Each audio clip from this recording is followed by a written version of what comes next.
Miss Page, what do you want from life? To live? To dance. Scott, have you seen The Red Shoes? I have seen The Red Shoes, the 1948 movie by Michael Powell and Emeric Pressburger, and quite impressed by it. I had not seen it until we had decided to do a conversation about Powell and Pressburger, and it blew me away.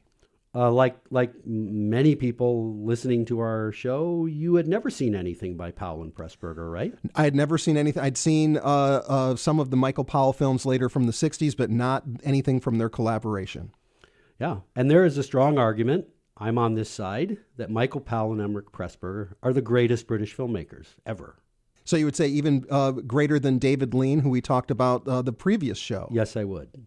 They made a series of films. It's funny that when you talk about the golden age of Hollywood, we're typically talking about the 30s and 40s and into the 50s, right? But I was just reading up on this. When they talk about the golden age of British cinema, often they're just meaning the 1940s, which is kind of weird because there are lots of great movies like in the 50s, all those Ealing comedies with Alec Guinness and such. But they made the team of Powell and Pressburger basically started in 1941 and made a movie a year in the 1940s. And you could argue that a good 6 or 7 of them are masterpieces. And the other films that I've seen are The Life and Death of Colonel Blimp from 1943 and Black Narcissus, 1947. And along with The Red Shoes, these are in color, in Technicolor. There are a number of them that obviously that are in black and white, and I have yet to see those. And you believe that those are great movies as well. Yeah, I mean, they I said they started in 41, and they made a number of black and white films. It's interesting that when they first started, I mean, they started making movies when World War I was starting, when the Blitz was going on, and in London was being bombed daily. And just like in the United States and in Hollywood, they made the films, narrative, dramatic feature films, also, if they were about the war in any way, they also had a sort of propaganda side to them. Hollywood participated in creating an image and a politics for the American people, and to describe why we're fighting, And you can see that really in 1943 with The Life and Death of Colonel Blimp as well. Yeah. But before that, they made a movie called The Spy in Black about a German U-boat trying to sabotage the British fleet. They made a movie called 49th Parallel about Nazis landing in Canada. In fact, that movie, its propaganda point was to try to get the American viewers to see it and be convinced that the United States should get in the war. When we think of great auteurs and great directors, we always think of one individual. How did they become a partnership? Yeah, they're one of these great partnerships. There were two guys that they were working together on a movie when Powell was already an established director in England, although not he's mostly doing kind of like B pictures. And so he was British born. He was a director he started working in silent film. And Pressburger was a Hungarian Jew who left Hungary to escape the Nazis, and he was a writer.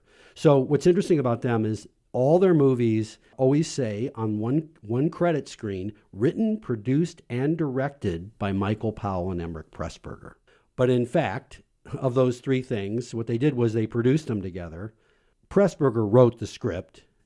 Powell had some input, but Pressburger wrote and Powell directed. But their movies they're just so original. They're just stunningly visual. They show the best that cinema has to offer in production design, cinematography, the way they shoot faces. They have starkly realistic stuff, almost documentary-like, that added to some of their propaganda value and stuff. They really, and in fact, some of their movies are shot on locations, and they use documentary-type footage, like a couple movies they shot on Scottish islands, the Edge of the World, and I Know Where I'm Going. And yet, mixed in with this realism is a really romantic worldview. And by romantic, I don't just mean, romance like between a couple.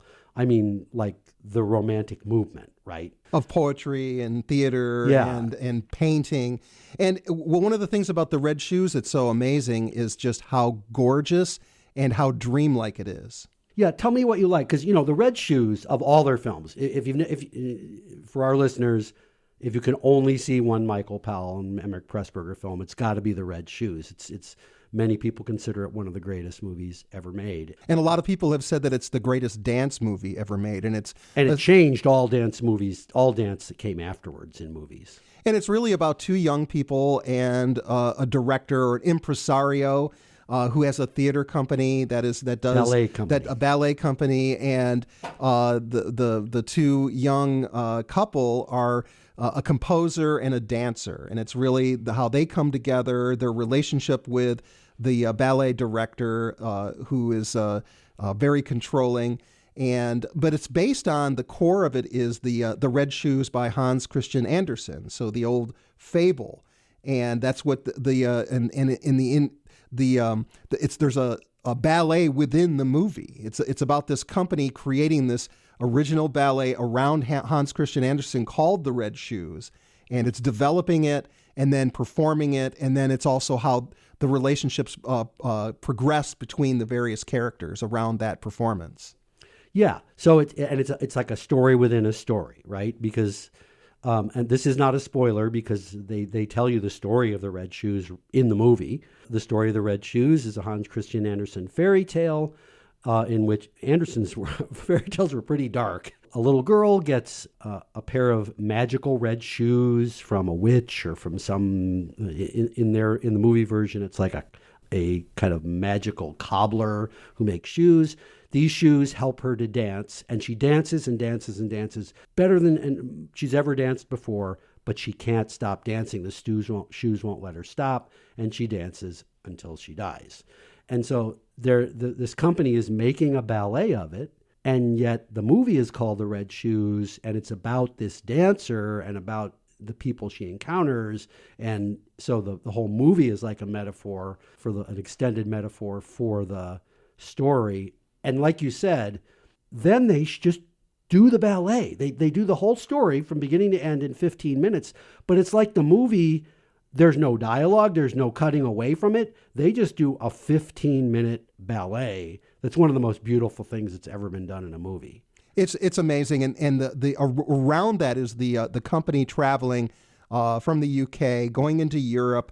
You see gorgeous landscape photography, beautiful buildings, architecture. They're traveling around, and then they perform this ballet, and it's almost, I don't want to say surreal. That's probably not the correct term, but it's this dreamlike quality. The color is amazing. The way that they edit it, the choreography is wonderful, and it seems almost like it could be, you're watching a movie from today. Yeah, I mean, because they influence so much today, later on. But yeah, it can't be emphasized enough. It's not like all of a sudden you're sitting in an audience watching a ballet on a stage. It's very much a cinematic ballet, just like you said, with all this startling visual imagery, dreamlike, surreal imagery.